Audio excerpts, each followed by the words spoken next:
محترم ناظرین و سامعین، السلام علیکم ورحمۃ اللہ تعالی وبرکاتہ۔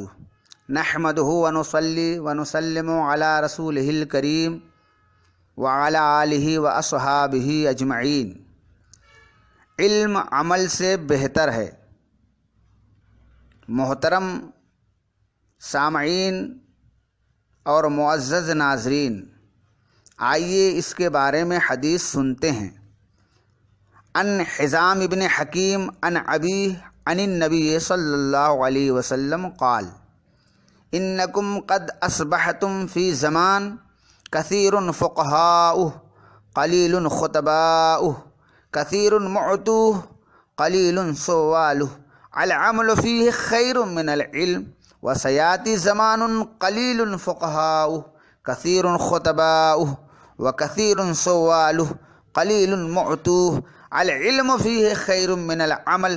اس حدیث کو امام طبرانی نے المعجم الکبیر پارٹ 3 پیج نمبر 197 پر، امام حیثمی نے مجموع الزوائد پارٹ 1 پیج نمبر 127 پر، ابن عساکر نے تاریخ دمشق پارٹ 12 پیج نمبر 304 پر، امام غزالی نے احیاء العلوم پارٹ 1 پیج نمبر 7 پر، امام ہندی نے کنز العمال پارٹ 13 پیج نمبر 254 پر، اور عراقی نے تخریج احادیث الاحیاء پارٹ 1 پیج نمبر 14 پر روایت کیا ہے۔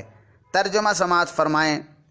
حضرت حزام ابن حکیم اپنے والد سے، وہ حضور نبی کریم صلی اللہ علیہ وسلم سے روایت بیان کرتے ہیں کہ اللہ کے رسول صلی اللہ علیہ وسلم نے اپنے صحابہ سے ارشاد فرمایا کہ تم ایسے زمانے میں ہو جس میں علماء بہت ہیں، خطبہ کم ہیں، دینے والے زیادہ ہیں، مانگنے والے تھوڑے ہیں۔